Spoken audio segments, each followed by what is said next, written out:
Support for the Capital Connection comes from New York State United Teachers, working to support students, educators, and public schools as the center of their communities through the Public Schools Unite Us initiative, and United University Professions, representing 37,000 academic and professional employees at SUNY campuses and teaching hospitals across New York State.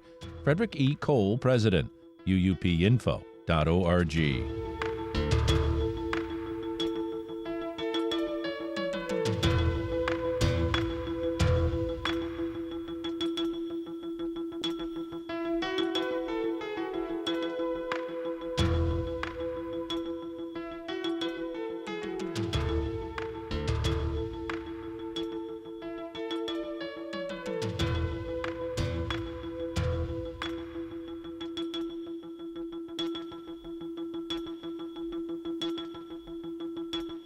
It's the Capital Connection. Delighted. Back with us this week is New York State Assembly Majority Leader Crystal Peoples-Stokes. She's a Democrat from Buffalo's 141st Assembly District. We welcome back Majority Leader Crystal Peoples-Stokes.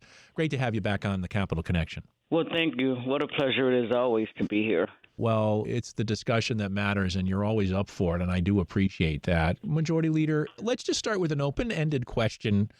What's keeping you up at night these days? What are you thinking about in terms of New York State? And I know there's a lot of problems, but is there anything in particular right now you're thinking about? Actually, there are a lot of problems, but I think the thing that I think about the most that distracts my sleep at times is how we continue to allow racism to permeate our society. I mean, after 200, 300 years of being around here, why are we still judging people based on their race as opposed to treating everybody the same way? And so I think that's the thing that concerns me the most, because if you look through not just New York State government, but I would say federal government, there's just far too many of the policies, rules, and regulations that are implemented and disseminated from a racial lens as opposed to from a human lens. And so I think that's the thing that, distracts my sleep more than anything. So I stay prayerful about it. Is there a crisis with leadership these days? I mean, if you look at, for example, the former president right now and the rhetoric that he fostered when he was in office, you see the divisions among the Republicans and the Democrats at their all-time high. You even had a Republican lawmaker and a union head yesterday almost come to blows in a hearing where independent Bernie Sanders had to say, stop it, and that's not the only time we've seen that, certainly in Washington. But the idea that the divisions and the hatreds, and with the latest in Israel and Gaza, driving up the anti-Semitism and all sorts of other hatred in the state, even prompting the governor to come out and have to put money into a task force to try to figure out what we can do to deal with this issue. How can we get along as a multicultural state, country, if we don't respect each other and eradicate the ignorance? Well, you know what? I'm stuck on the golden rule. I learned that as a child, both in school and from my parents and in church. You simply treat people the way you want to be treated. And clearly there are a lot of hurt people in our society because they have been treated wrong. And I think we see some of that playing out in government now. I don't know how these gentlemen who were about to come to blows on the floor of the legislature at a hearing, I don't know what it is in their past that hurt them, but something did. And it is permeating itself into a place that it should not be. There's such a need for people to get help with mental health. I mean, hurt people hurt other people. And people who are raised to dislike people, I think they end up being hurt people. And as a result of that, they go out hurting others. There are just way too many bullies in our society. It seems like we're raising them instead of just the opposite. We should be teaching people the value of treating your neighbor the way you want to be treated. However, if you're so used to being treated in a negative and bad way, then you push that off on other people. And so I don't know how we fix these problems, but I do know that at the end of the day, God is no respecter of persons, and we should not be either. We should be treating people like we want to be treated at all times. If we can just get to that, we'd be in a much better place. Yeah, and when you combine that hate, we've already seen it time and time again. You and I and so many others have been over this in conversation. You had to deal with it right there in Buffalo with a mass shooting. Then they continue, and now the latest in Maine. You know, we have to, as you say, find a different outlet to deal with these problems. But right now we've got a big one, and that's guns. That's a big one. But, it is a business, and it needs a market. And apparently it's found this market, both inner city communities amongst young black people and in suburban and rural communities amongst young white people who have been obviously mistreated, and they feel like they need to go and mistreat other people and, shoot up movie theaters and supermarkets and all sorts of things. These things are not innate.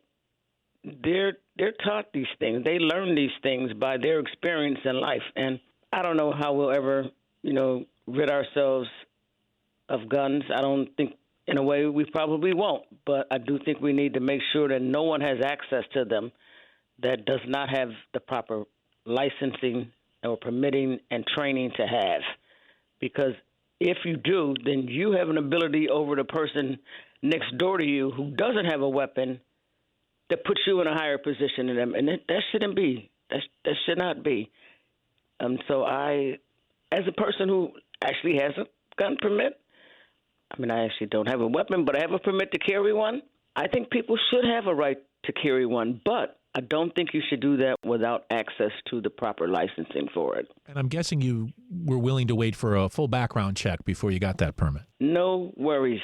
Check my background. Do all the details that you have to do. As a matter of fact, do whatever you have to do to make sure that I'm not just going to go out and hurt other people. You need to make sure of that.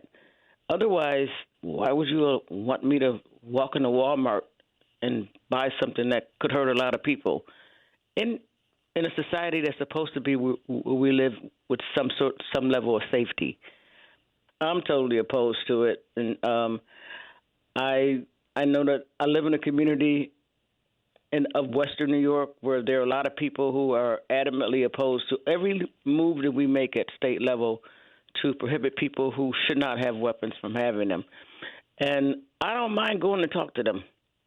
And at the end of the day, we may end up disagreeing on this topic specifically, but we still end up being able to communicate. And I think at the end of the day, we may not always agree, but we still have to be able to communicate without wanting to punch somebody or fight or stop progress just because it isn't happening the way we would like to see it happen. We have to be able to communicate with each other. And as you mentioned earlier, this country elected a reality star as a president. And so we're still playing out his act because there's nothing real about what they're pushing forward here. It's all an act. Everybody wants to be more important. Everybody wants more followers on Twitter. We should be trying to figure out how do we get better services to the people who we represent and that we serve. Because if we get a better life for these folks, the cost of government could go down, and there won't be much for those at the top to steal, or what will be left is for those people who actually do need it. I think we can teach people how to empower themselves, and I really wish we'd focus more on that. We're speaking with Assembly Majority Leader Crystal Peoples-Stokes, and I want to continue that conversation a little further because before we came on, I told you about a Pulitzer Prize winner. Her name is Anna Wolf, and she's written for Mississippi Today. She won the Pulitzer Prize for work looking at the welfare system in Mississippi and how they distributed resources to help the poor. Turned out they weren't doing such a good job, including many of it going to middle-class folks and rich folks. But the point being that in the end, the folks at the bottom were getting crumbs. And when you mention people struggling in life to get a leg up, is part of this just paying people a living wage? A huge piece of it is paying people a living wage because, by and large, people want to work. But if you have a job that doesn't pay you enough or pays you just over the amount where you can still get food stamps or you can still have Medicaid to cover your health care needs for you and your children, it's unlikely you're going to keep that job if you're going to lose those benefits.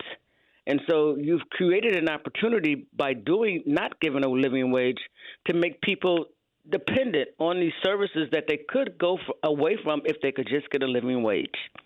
And so I think that there needs to be a concerted effort, and some of that's already happening here in Western New York, and I would like to see it happen across the state, where employers are educated about the reality of the taxes that you pay as an employer that provide people with Medicaid and food stamps. Perhaps that can go down if you would just simply give them a living wage, because they would not need to have that service. And so everybody has to be all in on this one. This is not, one area where there's a solution. Everybody has to be all in on how do you create the American citizen that is responsible and a contributing adult to our society. That's the way we're going to lower the cost of government. There's no other way. We're not going to tax our way out of this. We're not going to keep on raising taxes, or decreasing taxes, and get people to a place where they can live independently as contributing members of our society, unless we're going to be treating them fair, providing for a good quality education, getting them access to quality health care, and providing a living wage. People need to have a living wage. Yeah, healthcare, education, and housing, right? I mean, housing's another big deal. If you can own your own home. I mean, this is an important thing. We're seeing that New York has fallen way behind in that in terms of home ownership, the capital region especially. I just saw a report on that. But those three areas are the most expensive things that people struggle with in life, right? I mean, education, healthcare, and housing. Well, they're all necessities. They're all necessities of life. And we just have to figure out a way to help people get to that.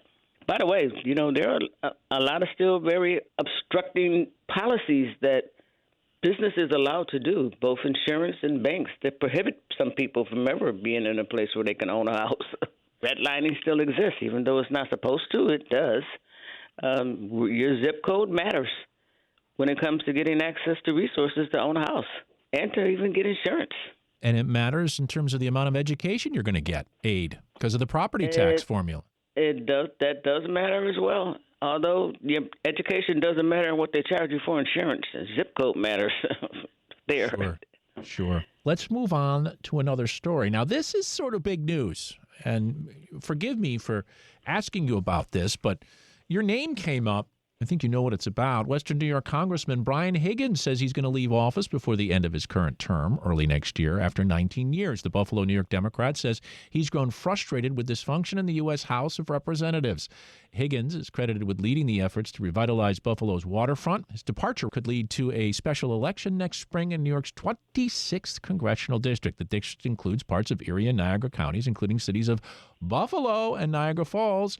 Okay, so here are some of the names. State lawmakers on the list from Buffalo include State Senator Sean Ryan. Oh, wait, and then there's you, State Assembly Majority Leader Crystal Peoples-Stokes. Now, Ryan said it's just way too early in the game. You are quoted here saying from a Spectrum article I read that you're honored to be part of the conversation, but not made any thoughts on that, and you're just going to wait things out. There's going to be a lot of movement, you say, going on around here in Western New York, and you're going to let it play out. But we also have people like the county executive in Erie County, Mark Poloncarz, and Buffalo Mayor Byron Brown, these are all speculation, former Buffalo Mayor candidate India Walton, and former congressional candidate Nate McMurray. You're on the hot seat now. Crystal Peoples-Stokes, Assembly Majority Leader. Are you still holding firm to I'm waiting it out? I am still holding there. You might know this. I actually ran for that congressional district back in 1998. That's right. And so when it became available again, when Brian Higgins ran, I thought about it, but I had just become a state legislator. Yeah. And sometimes I think it's a bit disingenuous to allow your ambition to move you to a place that you literally just ask voters to put you one place, and all of a sudden you want to jump to something else. So I wouldn't do it when Brian Higgins ran for it 19 years ago. But honestly, I am still letting it play out. People are calling me. People are immediately said, well, wait a minute. Why are they just talking about guys here? They should be talking. Why is your name not mentioned? And I was like, listen, it's probably because I haven't thrown my name out there. I personally haven't thrown my name out there. And personally probably won't until I've made some conclusive decision. But again, I will repeat, I am honored that people think it should be me. However, people didn't think I should be majority leader, and I am, and I think have been doing an admirable job to the best of my abilities at that. And so, Who didn't think you should be majority leader? well, I won't name names. I won't name names. I'm not good at putting people on. That's fine. In hot That's fine. spots when they're wrong, they're wrong. But what I'll say it to them personally, but I won't say it publicly because again, I practice the golden rule: treat people like you want to be treated. But honestly, I'll keep talking to my family about it, and we'll see what plays out. And the truth is, you are majority leader, right? I mean, you might have. Right. I mean, I don't know this for sure, but you might have more influence in that position in New York than trying to go into the Congress. And by the way, I want to say the reason that Brian is leaving is precisely the reason I don't see why people would be clamoring for it. Exactly. I mean, you kind of just mentioned yesterday they're in an official hearing. And there's about to be a fisticuff between a sitting member of Congress and somebody who came to testify in front of them. That makes me almost nauseous. Like, people fought for this government, and, we're supposed to hold it in high regard. And to act like that on your job is not a good thing. And there are multiple people there who do that. They raise money based on their ignorance, and I'm gonna call it that because that's what it is. Well, then the argument might be we need a more calming force in the Congress, someone who will treat people with respect and dignity, and that could be you. Well, we do need that. I will say that's definitely needed. There's no question about that. We need that in all of our legislative branches. We need it in our judicial branches as well, and executive. But we'll see what happens. Well, and when we do see what happens, I hope you'll join us to discuss it when you finally make that decision. If I'm making any decision like that, it will be my pleasure to allow you to be one of the first people to hear it because I really respect your show a lot. And I respect what you all do here. I thank you so much for those comments. Well, we are speaking with Assembly Majority Leader Crystal Peoples-Stokes. And one of the things I was focused on this week in my news duties for WAMC is the trouble with the Amtrak going down in New York City. I don't know if you've been noticing this, but we had a warehouse in Albany that was crumbling not so long ago and caused problems on the tracks. We had a piece of a property landslide come down on the tracks. And now the latest is a building in New York City, a privately owned building that's hanging over the tracks that's crumbling. I mean, infrastructure. I know the governor sent her team down there to assess the situation, and things are back up and running today on a delayed schedule as we speak on a Thursday. But how can this be happening in 2023? You can't get the train in New York City because things are crumbling all around. That's just straight crazy, right? Someone has been derelict. Property owners in every community, there are rules on, what condition you should have your property in. And when local governments allow property owners to maintain buildings that are crumbling in their communities, it impacts us all. And now it's impacting Amtrak and the rails between, getting to New York City. It makes absolutely no sense. So I think, property owners should be held accountable. There was a lot of debate on a bill in the legislature this past session where, and it's happening in Western New York where executives are like, listen, we can't let you keep holding vacant, derelict property in our community just because you pay taxes on it. You got to take care of it, too. And if you can't do that, then we're going to take it. Now, I don't like the terminology eminent domain. But sometimes we have to think about that because when people won't do right, we have to do right in the best interest of the whole. I wonder if you might have to do that in some cases because let's say that property down there had been rain, heavy rain, which they believe was part of, what caused that piece of land to give way. So with climate change, you may have situations now where with the tracks so close to the river, the state may have to do something, or the federal government may have to do something to claim eminent domain to make it so it's a safe ride.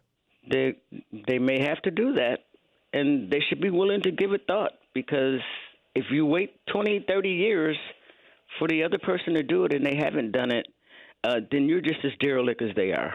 Crystal Peoples-Stokes, I do want to ask you, since we mentioned just a moment ago the idea of climate change and certainly the tax on our environment that we have from pollution. Tish James, the Attorney General out in Buffalo, in your neck of the woods, and coming after her on yesterday, yeah. And she's going after PepsiCo because of all the plastics they're finding in the river. Your thoughts? Somebody has to do something. And I applaud her and her efforts, because not that PepsiCo is not a good company, it is, but it's not a good company if you're just going to keep allowing your trash to be in our water that we need for survival. So, thank you, Attorney General, for making them to be held accountable. And I think they will be held accountable. I think they will step right up to the plate and do what they're supposed to do as a company. But sometimes you have to be forced. Much like these property owners, they have to be forced, or either someone else will have to do it for them. Well, I think many of the consumers in New York want the legal cannabis industry to be forced to open more shops. You and I have been talking about this for a while. There has been a slow rollout. What a great segue that was. And we thank you. We've been trying to figure out how we're going to get this up and running right. And, there's been a lot of problems along the way, including having to open up farmers markets for those farmers who've been growing crops that have been sitting there. And, one thing after another, lawsuits and whatnot. Are we going to get this thing going or what? Well, we are going to get it going. And we're going to get it going in a way, exactly the way that it was designed. Unfortunately, we probably are going to see more lawsuits, because it's a very large market, and the people who are super wealthy and want to control that market don't have control, and they want it. And so if they get a chance to stop it again, they will. Hopefully they won't, because quite honestly, every time they stop the ability for these farmers' products to be put into card stores or social applicant stores, then they're stopping themselves too, because it's just going to take them longer to get access to what they have right to get as a result of the legislation, because the legislation does allow them to open up adult use facilities, but they can't open those until the others are already open. And so the more delays they put, the more delays they're delaying themselves. And it's unfortunate, but I do believe what the judge said this past week is by allowing, at least the card applicants to go forward, and the Office of Cannabis Management taking applications from across the board from anyone that fits the criteria, then I think that this says that we're moving towards our goal. And I would like us to keep in mind that we're only talking 3 years here. There are other states and other countries that implemented legal adult use initiatives that did not get up and go into, sometimes in many cases, for 5 years, 6 years. And, it's just a struggle. It's creating a new industry, a governmental new industry. It's easy to create a new industry without government and bureaucracy and, civil service and all the rest of that comes with it. But, we're going to get there. I feel fully committed about that. And that's not something that I lose sleep over, because it will happen. Now, what about your speaker, Hasty? He is all the way across the state. He's in New York. You're in Buffalo, in terms of district at least.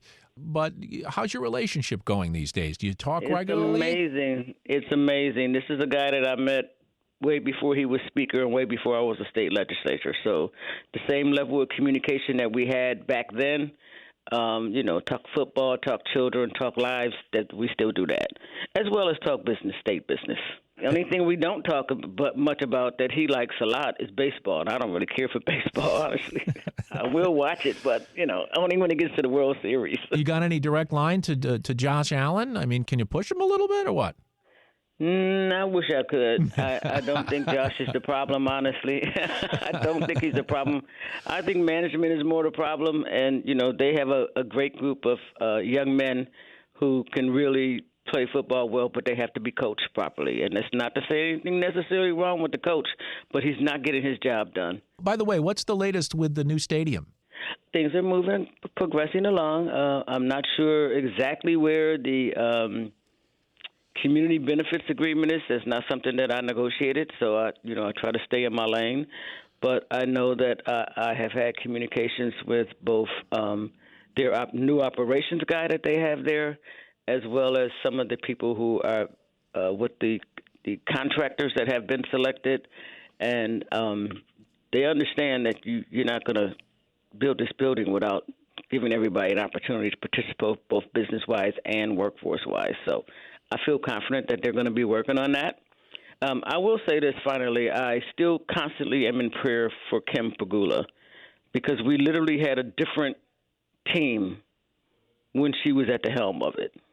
This is no disrespect to her husband or anyone else in the Bills management at all.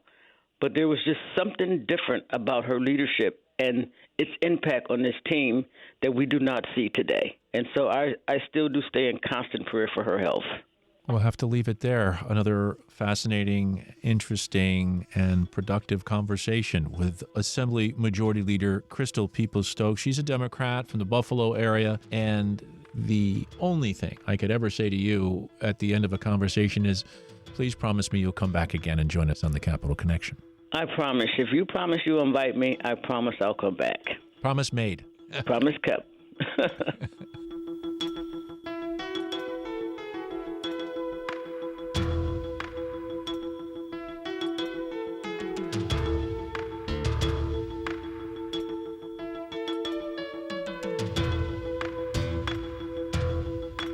The Capital Connection is a production of WAMC Northeast Public Radio. You can listen to The Capital Connection anytime at WAMCpodcast.org or anywhere you get your podcast. And join us again next week at this same time for another political conversation.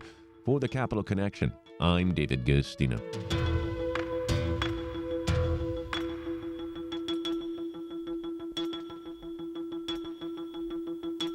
Support for the Capital Connection comes from New York State United Teachers, working to support students, educators, and public schools as the center of their communities through the Public Schools Unite Us initiative.